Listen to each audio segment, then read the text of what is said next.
Coming up on this episode. A big part is also knowing when to have silence. You don't want to overwhelm the listener. We found tours where there's just wall-to-wall talking can be a bit much to take in. You need to have some reflection. Being able to know, okay, have some silence here, or is it too much silence, or the beginning of the tour, but not enough. And we find once a creator goes out and tests a tour, if they haven't done it before, it's quite an amazing experience for them. They're like, oh wow, I really get it. Like quite exciting for them, almost quite addictive once you're hearing your own voice and it's triggering automatically and things are working.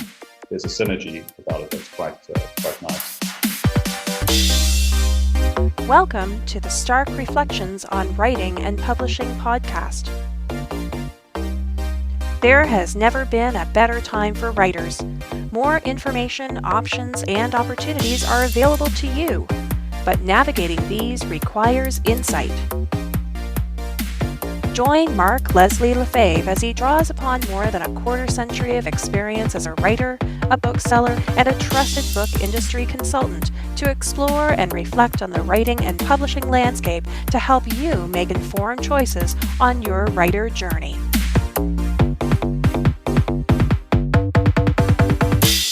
Hello, Reflectives, and welcome to the Stark Reflections on Writing and Publishing podcast. This is your host, Mark Leslie Lefebvre. Actually, this isn't really Mark. It's Mark's voice double generated synthetically from a new beta program via Descript. I typed this in, and my voice double generated the audio you are listening to. Hello, Reflectives. This is actually Mark Leslie Lefebvre, and welcome to episode number 105 of the Stark Reflections on Writing and Publishing podcast. As you just heard, I'm playing around with some pretty cool audio things. That was a completely synthesized voice of mine using a beta program from Descript. Descript just acquired Lyrebird recently, and they're a Montreal, Quebec, Canada-based company, and I had a fantastic conversation with Dave from the company on either Thursday or Friday night. I can't actually remember when it was, but had a great conversation with him, and he was letting me know that the voice double, I submitted close to 10 hours of my audio for them to incorporate into their program, gave them full permission to use my voice double, and he said I was expecting to receive it on Monday, but it's actually Sunday, November 10th when I received this. Actually, I received it late on Saturday, November 9th, and I didn't get a chance to play with it until the morning of November 10th, and play with it I did. I have sent tweets off. I've actually recorded a very special brief episode for all patrons of the podcast who support this podcast over on patreon.com/starkreflections. And I'm going to be playing with it quite a bit more. I'm actually recording this episode, which is going to be released on Friday, November 15th. I'm actually recording it a little bit early because I am just packing right now. Well, right now I'm actually speaking, but in the next hour or so, I'll be packing for a return flight to Vegas. I'm going to be in Vegas for the 20 Books to 50K conference, which takes place on the 12th, 13th, and 14th. So basically the 11th is a day of travel, and so is the 15th. And so I will be pre-recording this a little bit earlier than I normally do. So I'm going to skip the personal update, but I'm really, really excited about all the things that are going on with audio. And episode 105 is about audio, because this particular episode isn't actually about Descript and AI and voice doubles or any of that stuff, although it really is about the amazing things you can do with audio, because this particular episode features an interview that I did with Gary from VoiceMap. Now, VoiceMap is yet another amazing audio-specific opportunity for writers, and VoiceMap reached out and contacted me a month or so ago, maybe a little bit longer, and asked if I would consider doing a audio tour in Montreal based on the stuff that I had co-written in the book Macabre Montreal. Now, Shana Krishnasamy and I co-wrote that book together, and I got back to them and said, wow, this is awesome. I love this technology. I really want to check it out. Would it be okay if I started with Hamilton? And the reason I wanted to do that is, well, I've only been to Montreal maybe half a dozen times, and I actually live really close to Hamilton. I'm, about a 45-minute drive away from the city. And of course, I've lived in Hamilton for a long, long time. So I'm a lot more familiar with that city. And that way I could actually go and physically check things out. But what I did is I created a unique ghost walk of downtown Hamilton. It's about a half-hour walk, and it's about 2 kilometers. And it starts in downtown Hamilton in front of the James Street Armories, which are allegedly haunted. And I do an audio tour, which is, done in my voice. And it was this amazing experience. And I basically get to virtually take people on tours. So this is the first of one of many audio tours that I plan on doing with VoiceMap. They were a really fine company to work with. I particularly enjoyed the experience of working with an editor on the text, because the editor has some great experience, or the editors there have great experience working with authors and understanding the importance of pausing to make sure that you give directions and keep the person who's listening on track. Because the way that this works is you put the smartphone in your pocket once you've downloaded the tour, and you put in your earphones, and you can listen to the tour the whole way through. So I'm pretty pumped about the whole experience of doing this. It is yet again another fantastic opportunity for authors that's specifically within the realm of audio. And that's kind of the reason why I wanted to share the development related to Descript. I will be having some folks from Descript on the podcast in a future episode, and I'm going to continue to play with it and, of course, share that with you, the amazing listener to the Stark Reflections podcast. But speaking of amazing and speaking of audio, I think it's time to share a brief word from our sponsor, Findaway Voices. Findaway Voices is an amazing audio opportunity for authors. Yes, just like the audio opportunities I'm talking about in this particular episode of the Stark Reflections podcast. And just in the last few weeks, Findaway Voices announced yet another 9 different distribution channels, retail and library distribution channels to make your books available. Audio is an amazing opportunity for authors, and Findaway Voices helps authors with some of the very amazing audio opportunities that are available. If you have recorded a professional quality audiobook and are ready to release it, you can use Findaway Voices to get into the world's largest retail and library channel audiobook market for English language books. If you are looking for a professional to work with for Findaway Voices, there are various options and choices available to you to leverage Findaway Voices to get that audio book made. I've had some pretty amazing experiences working with the good people at Findaway Voices, and I've had some really great experience working with narrators and producing my own audiobooks. And if you're curious to explore the audiobook world, you can go check out starkreflections.ca/Findaway. Well, that's it for the introductory matter to this podcast. I am really excited to share this interview that I did recently with Gary from VoiceMap.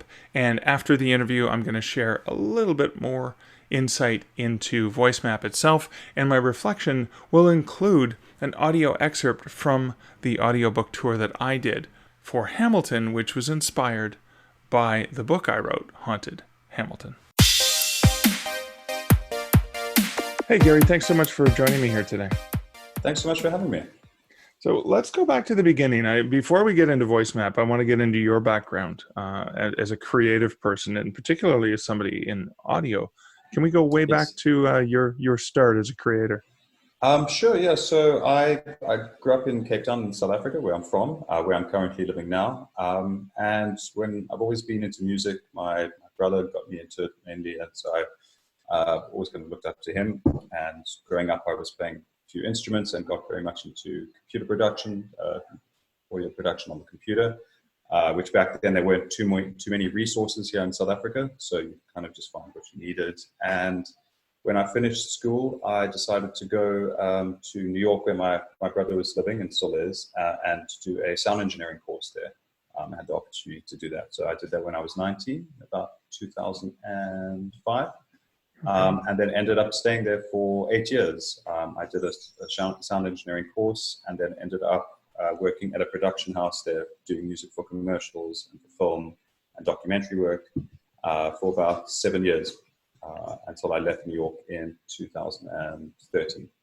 And were you still playing instruments during that time, or? Yeah, so I would play. So I would never consider myself a musician. I would be more, I guess, a producer in the sense of putting stuff together on the computer, using samples, synths, a bit of guitar, a bit of drums, enough to be able to create your own tracks. But always being kind of more the electronic side of music. I enjoy dance music. I play out sometimes, doing my own live set.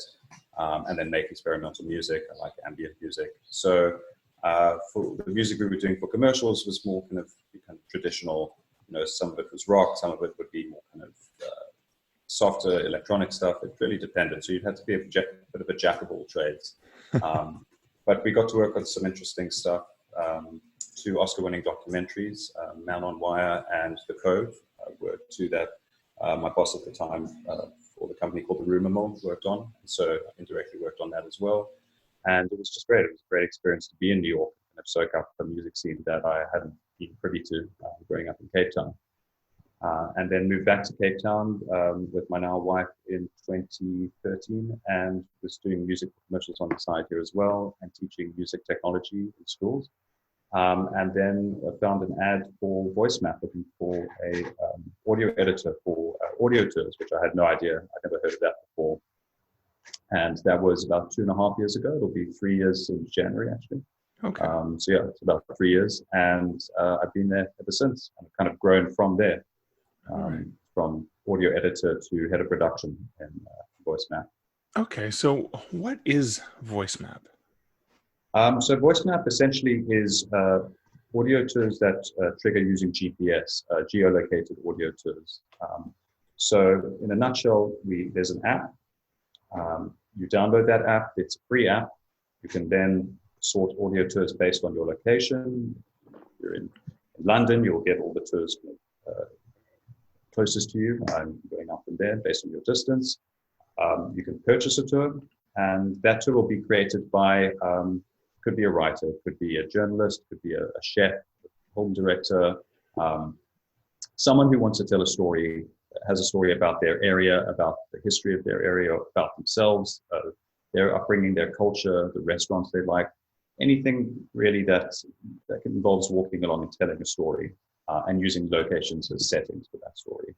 And so you can purchase that tour and then go take that tour, and effectively you put your phone in your pocket, and you're directed by this person. They're effectively in your ear, and it's quite a personal experience to find, because it's not this dry, typical look on your left and this.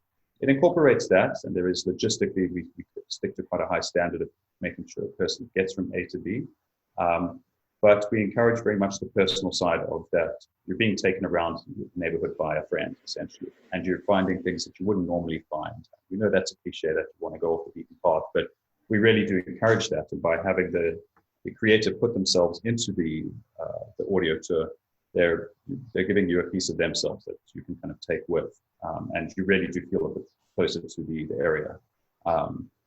And so we have 2 models effectively. One is yourself can create an audio tour, and we have a platform and editors who help you put that tour together and work with you every step of the way.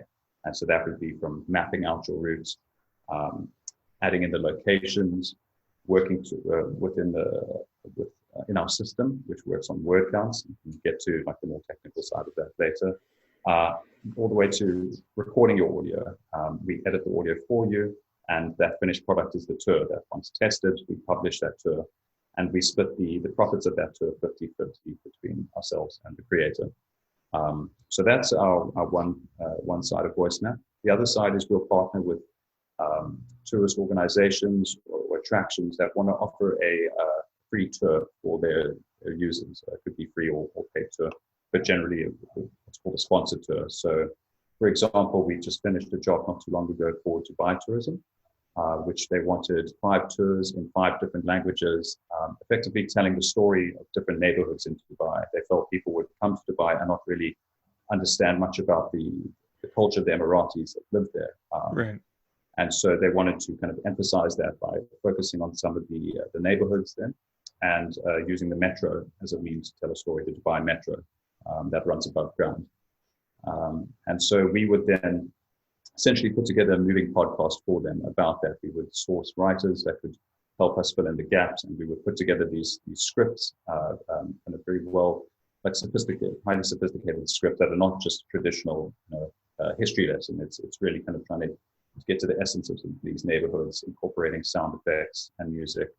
And then we would translate those, get those recorded into various languages. In Dubai's case, it's 5 different languages.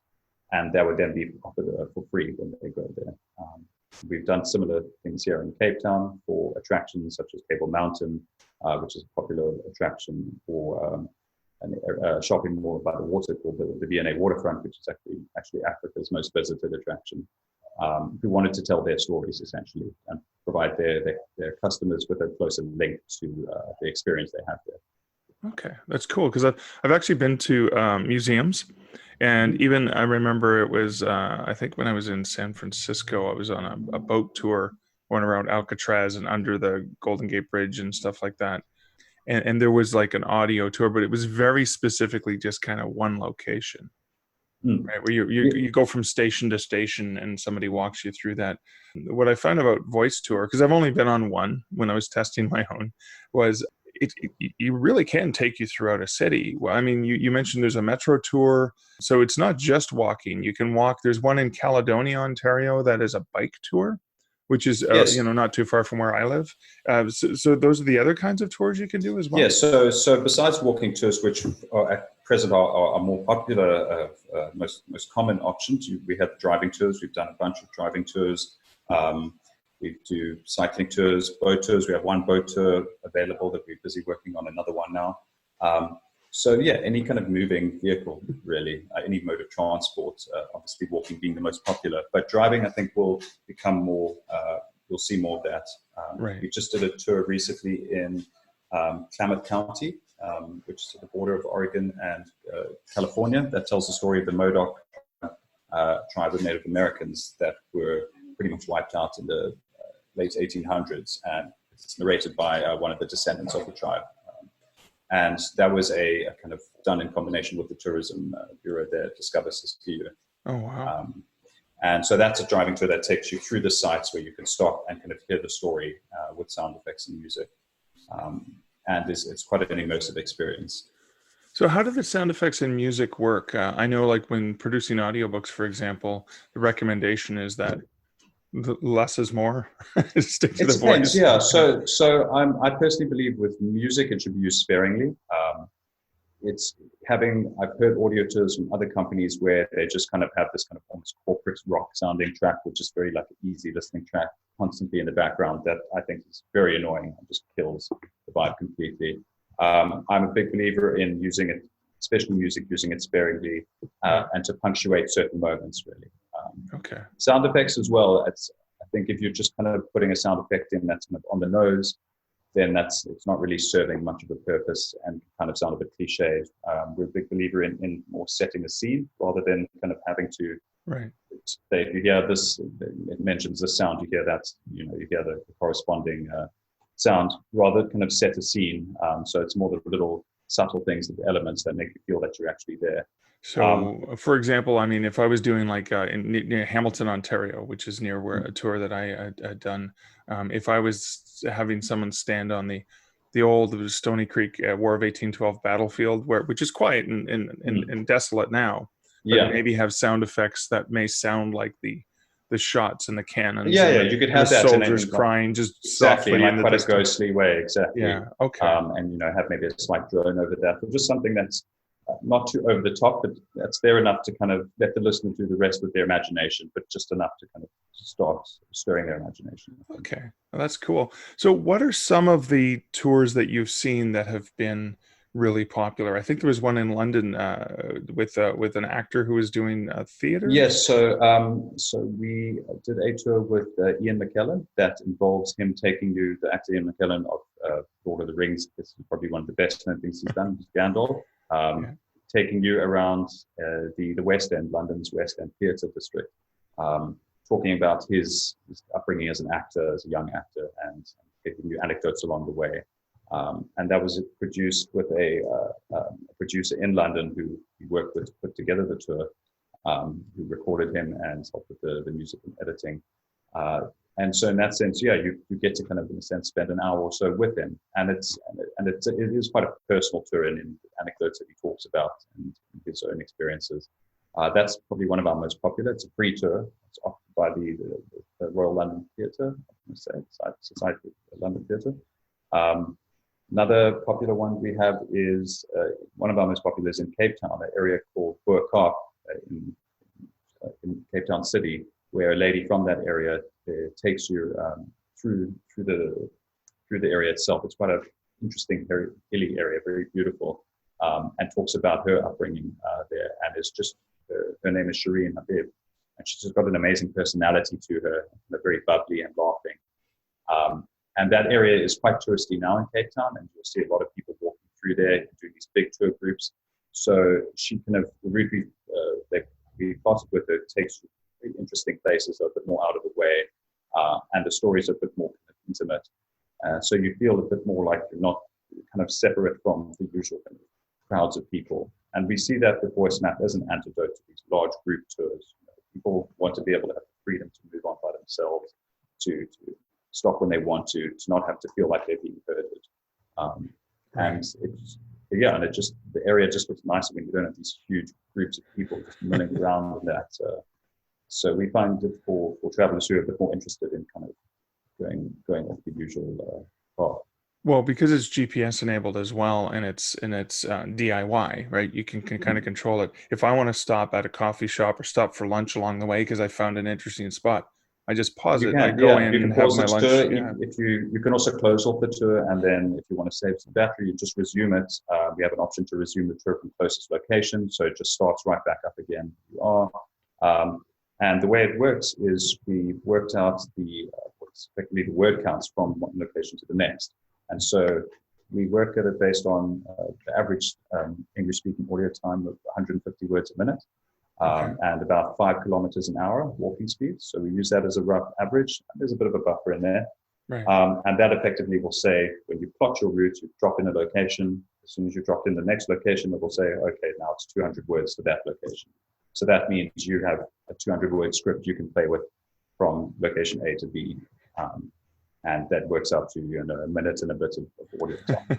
So we get quite into the details of, on our side, of making sure that it logistically works. We put a lot of thought into how someone should cross a road, how the directions should be given, where should they be looking, because it's all of this kind of plays into how the experience is received by the listener. Are they confused about where they're going? Do they know exactly what you're pointing to? Is it too fast? Are you overwhelming them? All these things have to be taken into account. Okay. And in my own experience, because I think I want to kind of walk through the setup, but just briefly, in my own experience working with an editor at VoiceMap, it was fantastic because, it was my first time doing it. And the editor was really amazing in providing me feedback and suggesting, well, maybe you should pick up once they've crossed the street. Right? You don't want to be, while they're going through a busy intersection, you don't want to be distracting them with the story. Exactly, yeah. He's like, okay, stop here, and then I'll pick up when we cross, whatever, King Street or whatever the case is. Totally, yeah. And I mean, you wouldn't, that's the whole point of this job, is to make you aware of those things, because you wouldn't be aware of them. Like, no, if you were doing a tour in an in-person tour, you wouldn't as much be taking those things into account. But when you think back on it, you're like, okay, that does make sense. This is a very busy intersection. We should maybe stop and make sure they get over safely, or give them enough time to get somewhere to look at something. Don't give them directions too far ahead. We found people, as great as their memories can be, are actually pretty forgetful. And if you give them 3 directions, they'll probably would have forgotten the final 2 of those. So it's telling directions when they need them, essentially. So that's the editor's job, is to help you be the eyes and ears, essentially, of how to make sure the person gets from A to B in the most effective way, without being lost, and with letting the story still do its thing along the way. And I think there was also sometimes there's going to be pauses, right, where you finish telling a story and then you just tell them to keep walking, straight, and that you'll catch up with them once they reach X landmark or something. Yeah. So a big part is also knowing when to have silence and when to, you don't want to overwhelm the listener. We found tours where there's just wall-to-wall talking can be a bit much to take in. You need to have some reflection, and so it's being able to know, okay, have some silence here, or is it too much silence, or maybe too much silence at the beginning of the tour, but not at the end. It's little things like that. And we find once a creator goes out and tests a tour, if they haven't done it before, it's quite an amazing experience for them. They're like, oh wow, I really get it. Like it's quite exciting for them, almost quite addictive once you're hearing your own voice and it's triggering automatically and things are working. There's a synergy about it that's quite nice. Right. Well, let's go back to the beginning for a writer. So a writer is listening to this and says, "Oh my God, I have these personal stories that I'm really passionate about sharing." And I'll use myself as an example. I wanted to share a story from Hamilton, Ontario, because I had done a ghost story book there, but Hamilton didn't even appear on the map yet. So let's walk through the process. What does a writer do who's interested in working with VoiceMap? So they would go to voicemap.me /create, and there they would choose their city from the cities list. If their city isn't there, we have a little chat bot or email that you can just quickly contact us and say, hey, I see my city isn't there. Could you add it? We'll get back to you, if not pretty much immediately. If it's within our office hours, then the very next day, we'll add the city in for you. Then it's just a matter of choosing your city, choosing the name of your tour, which can be changed at any time, and then choosing the price of your tour. So we sell tours between $199 to $999. Then we also offer free tours, as I've mentioned before. There's a sponsored tour option. That's a little different, but generally, you as a writer, creator, will be selling a tour for a price. Once they've done that, they'll be presented with a map, where it effectively looks like a Google Maps map. And then they start plotting their routes. And once they've done that, you can start adding locations in. And at that point, an editor would have most likely contacted you to say, hey, so-and-so, I'm going to be helping you through this.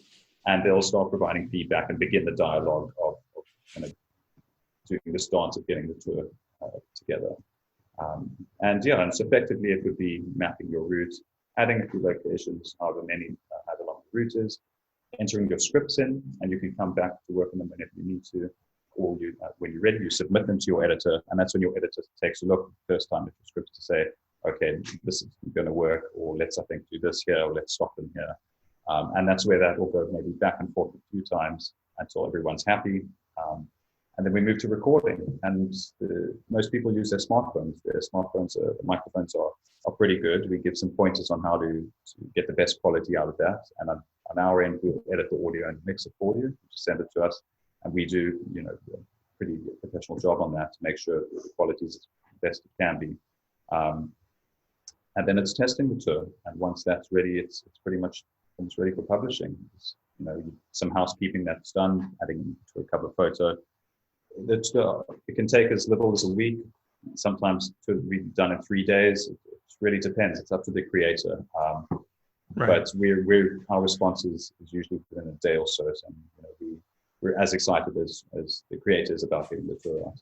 Well, I know it was a different experience for me, for sure, because I've written multiple books on different haunted locations, different cities, and as I was readapting the research I would use for a particular story, let's say the chapter was 3,000 words, and then in the map, it said, okay, you have, based on the estimated time, you have 400 words.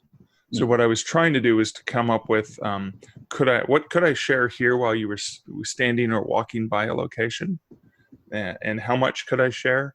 And then in some cases where just a little bit afterwards, there was a really long delay between spots. And it was really fascinating for me as a creative person to try to reconceptualize the stories and think about, if I were walking along with someone and we were looking at landmarks and locations, how would I share stories? And I was even able to use different spaces between to share other related stories from the city that weren't we were. As a creative person, I found that a really engaging and an intriguing different way of storytelling, as It opposed to is just different, straight. Yeah. Yeah, just because you kind of have parameters that you have to work with in terms of word counts and being quite specific about what you're pointing at. It's a bit of a puzzle that you put together, but quite an enjoyable puzzle. And we like to think the creators are challenged, but also just find it quite fascinating. You know, if you have material already written, you're in a sense deconstructing that for a new form and putting that back together in a different way, which is exciting. Yeah. And once you've got the hang of that, you can really start to do some interesting stuff with that. And yeah, I mean, at this point, we're in like 158 cities around the world now. And it's just like a wide range of tours. You know, some are the more traditional historical tours with a slight twist. Others are just kind of these more crazy fictional stories. Others are just people's own experiences, you know, of growing up in a neighborhood with very little historical content, but more just anecdotes. And so, like, so somebody who's written a biography, for example, about so they might even adapt that into a personal tour. Yeah. So one example is Lucinda Hawksley, who is the great granddaughter of Charles Dickens. So she does a Dickens tour talking about. Wow. Okay. We grew up, and yeah, it really depends. One of the ones I've kind of enjoyed working on now is a lady, Annie Sargent, in Paris, who's just got this very quirky take on French history, and it's just very natural at it. She has her own podcast, and we've just done 3 tours with her now that are doing really well. And it's just this taking French history, but just giving her own kind of view on it, and in an engaging way, and as well as taking people to interesting spots where maybe an anecdote has happened to her. And so we definitely encourage people to always try and put themselves into the story. Okay, excellent. Possible. They sometimes they get a bit nervous about doing that, but it's part of it. It's part of putting yourself out there. Yeah. I mean, I enjoyed that part. I've had experience doing that, so it was relatively comfortable. But I can imagine some writers would rather just stay behind the curtains. Yeah, and that's valid as well, obviously. Yeah. But we'd like at least initially introduce yourself and explain why are you doing this tour? What is yeah? What was the Well, why are impetus? you sharing this story? What's Exactly. your Why are you connection? doing this? Okay, that's kind of cool. What are some of the things that you're looking forward to seeing people share? Are there any particular ones that you've been hoping to see?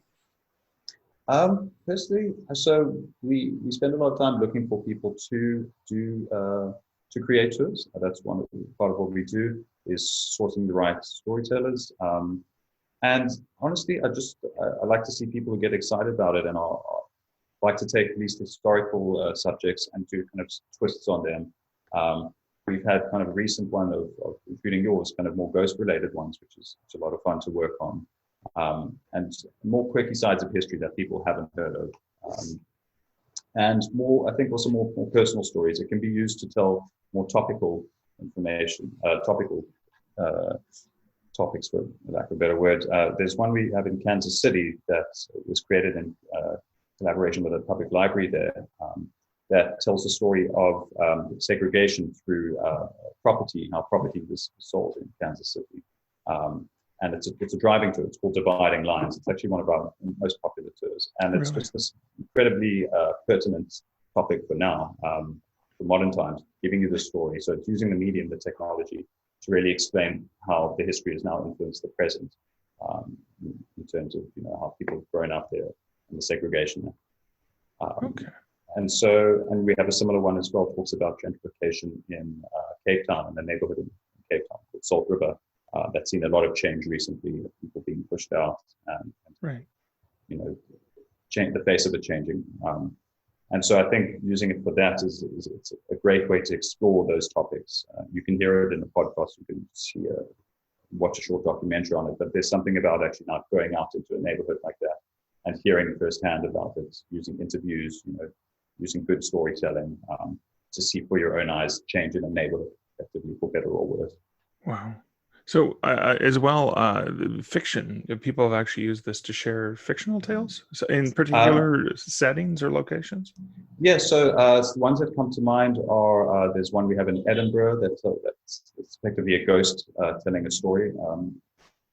It's a fictional tale called The Royal Mile. It's kind of a historical ghost.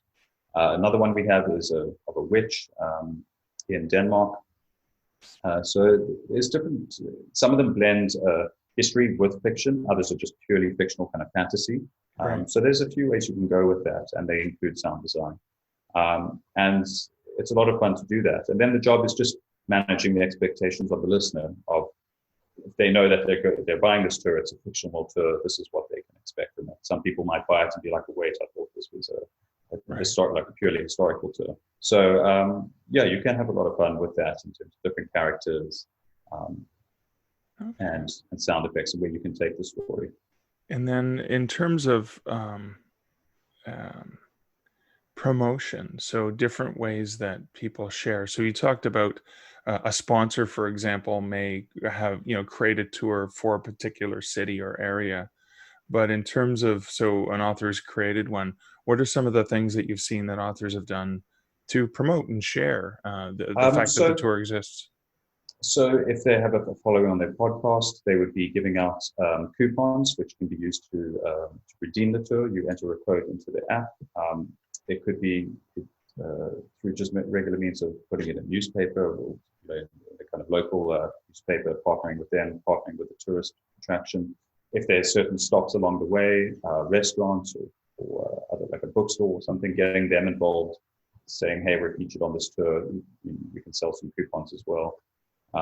We've also now started putting tours on TripAdvisor, so that's been a really great development for us, where people can actually have their tours bought through TripAdvisor, and it's helped to drive a lot of traffic there as well. So the third-party kind of vendors essentially, and then we provide quite a substantial sales tutorial on best practices of how to reach your audience using coupons, sending them out to the media. Okay. A lot of it we've seen is word of mouth at this point, of people just searching for audio tours in that particular city or where they want to go. Okay, excellent. So just to summarize, where can people find out more about VoiceMap and how they can get involved? I mean, in terms of searching, the app's available on pretty much every smartphone. Yeah, the app's available on Android and iOS. You just go to the App Store, and type in VoiceMap, just one word. It will pop up with the top audio tour app. So you can find it there. You can go to our website, voicemap.me. You can browse our tours there. And if you want to get involved, you can create your tour on the computer. At this point, you don't offer it on the app just because of what's involved in making it. So it's a process. If you want to create your own tour, you just do that through online on your computer. And yeah, you can just get in touch with us. We have a chat option there, so we're always available when in office hours to get in touch. If you have any questions, we kind of pride ourselves on being quite responsive. We think that's one of the positives is really helping guide people through the experience, so they feel that they're not just doing this on their own, and we're working with them to create this awesome curated experience.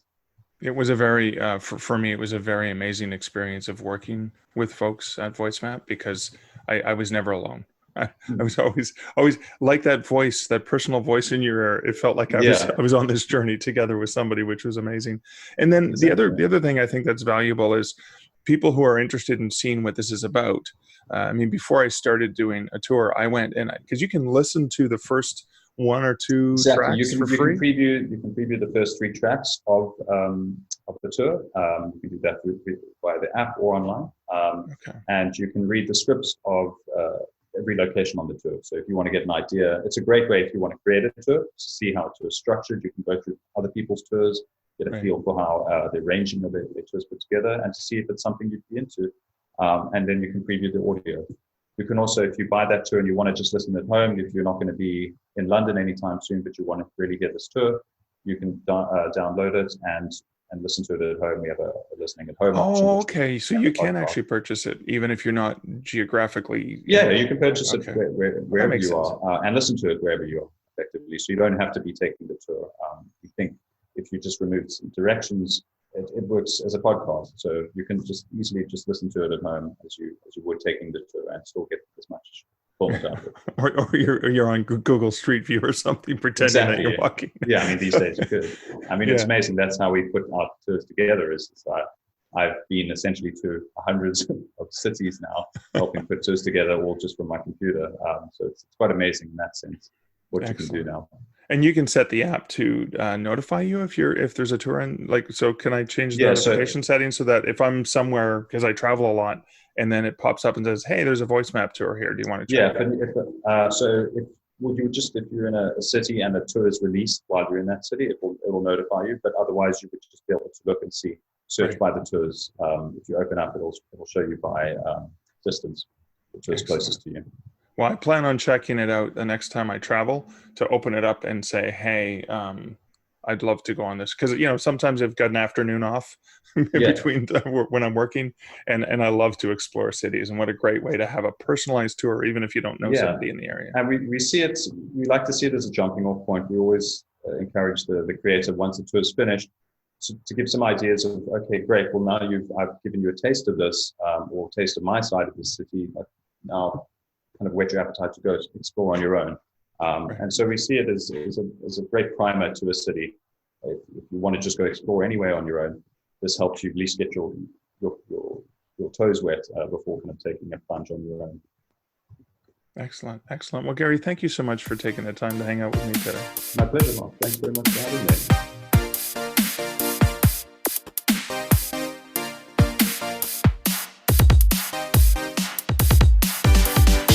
As you could tell, I really nerded over the opportunities that a platform or a company like VoiceMap offers.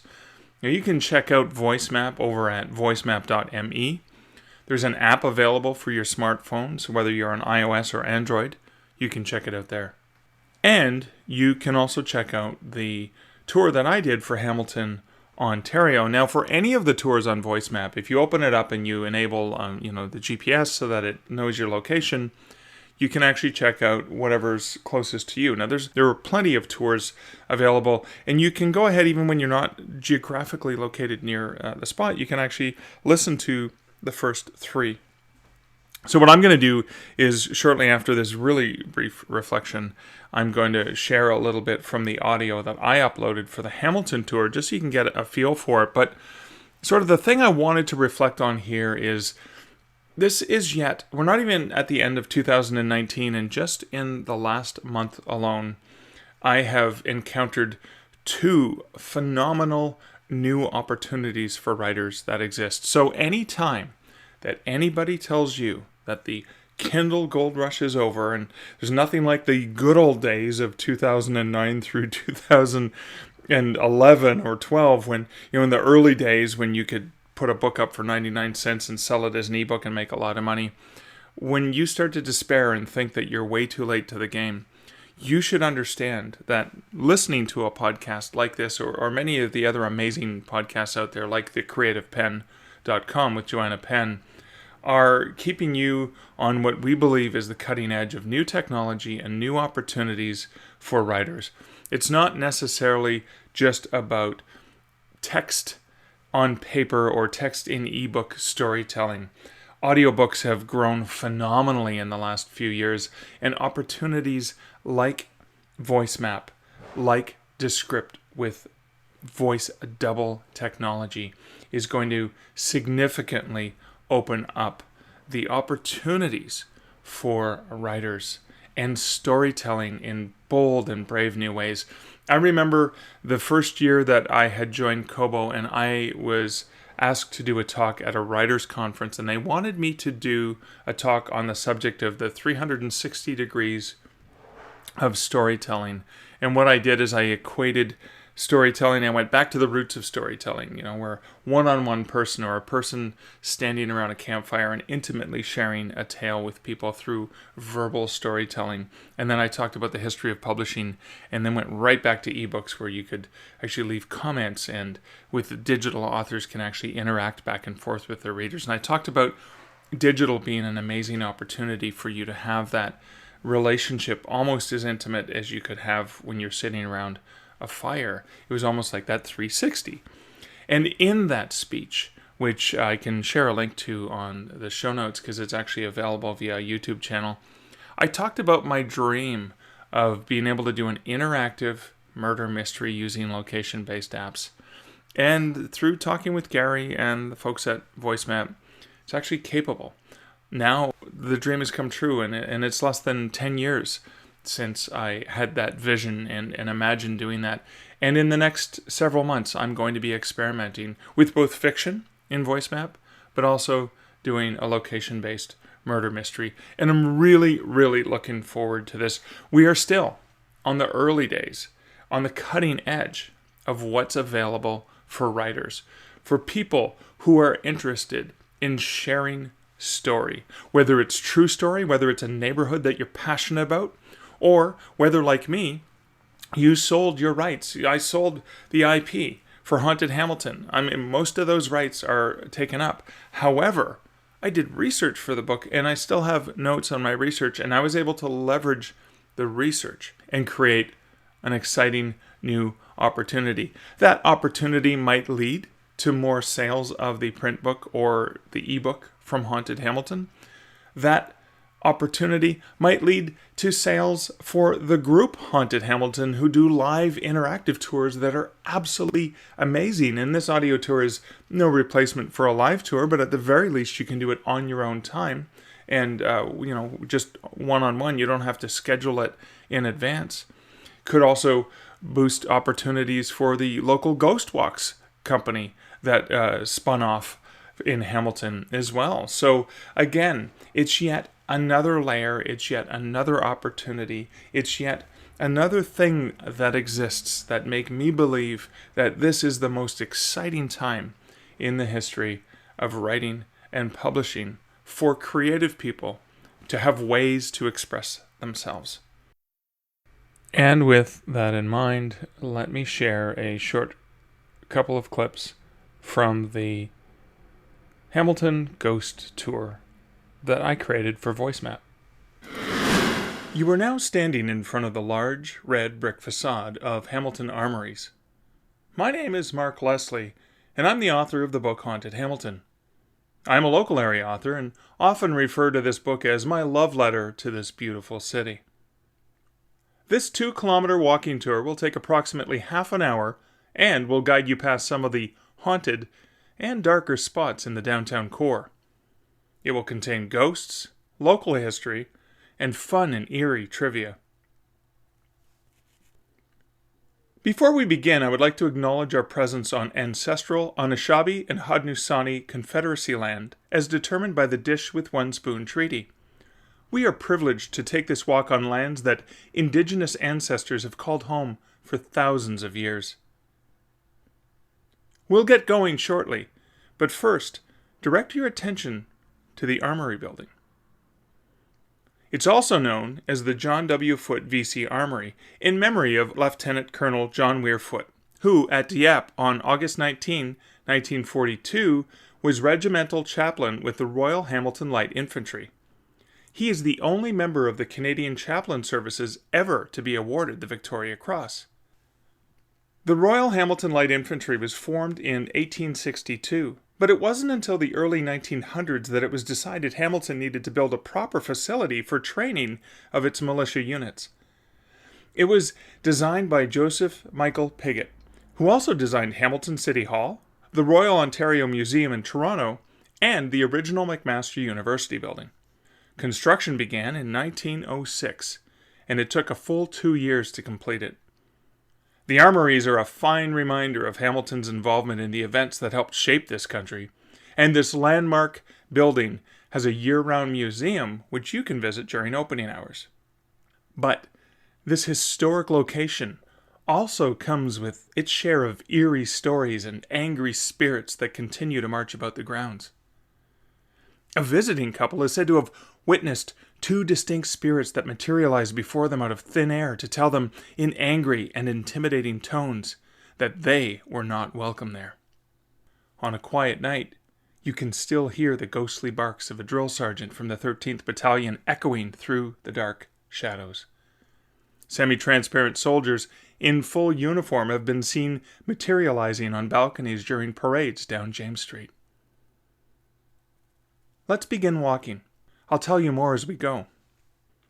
With the armory on your left, start walking along James Street.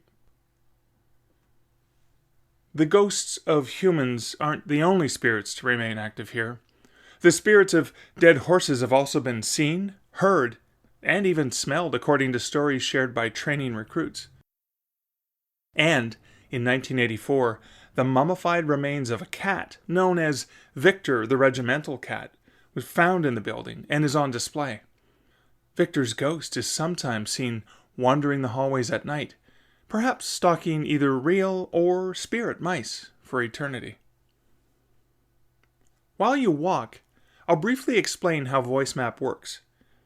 It uses your location to play audio automatically at the right time and place. This means you can put your phone away now. Don't worry if I'm silent for a while when I'm not giving directions or telling stories. There's a map on your screen if you ever feel lost, and if you do get way off track without noticing, VoiceMap will let you know.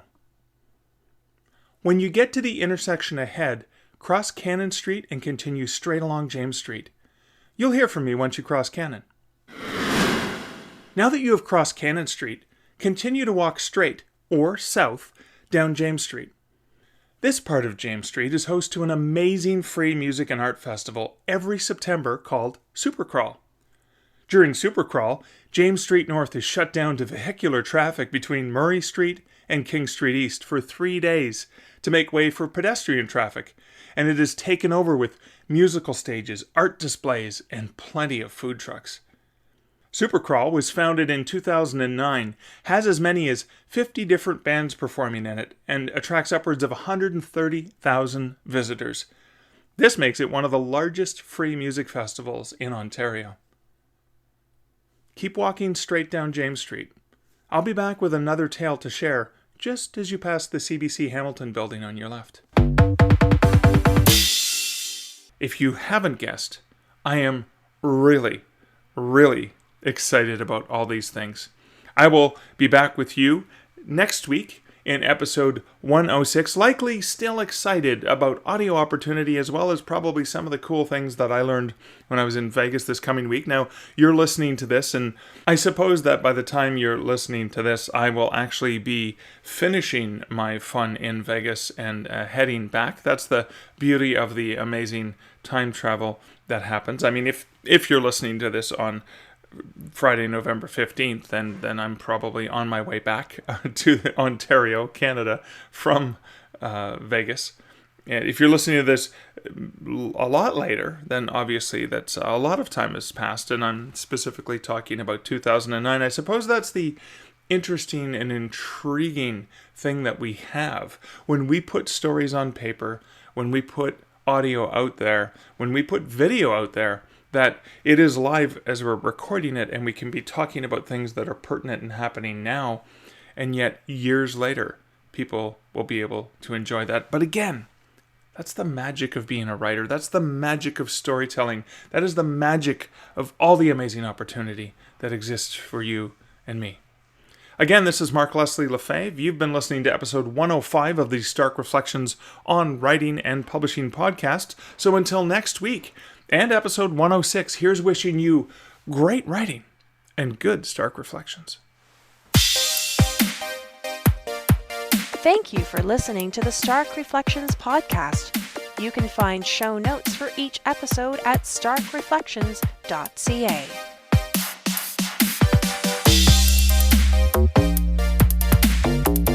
The music for this podcast, Laser Groove, was composed and produced by Kevin MacLeod. Check out more of Kevin's great music at incomptech.com. This is Mark's Voice Devil again. So until next week and next episode, here's wishing you great writing and good Stark Reflections.